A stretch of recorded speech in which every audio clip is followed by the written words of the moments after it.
वर्षानुवर्षे असंच वावडी बनवून साजरा करीत येईल आपण. वर्षाने एकाच येतोय सण आपला साजरा,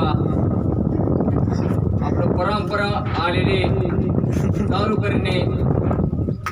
करायसाठी आपल्याला नाद करून वावडी बनवलेली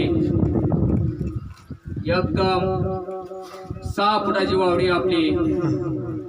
त्याच्यासाठी सगळे उपस्थित राहणे, चेअरमन, चेअरमन, सगळे अध्यक्ष सगळे इथं हजर होणे. आपल्याला वस्तीवर बरड वस्तीवर सगळे वावडीला मानकरी, चेअरमन, व्हाईस चेअरमन, अध्यक्ष, सरपंच यांनी हजर राहावे सगळे. हे आपली विनंती.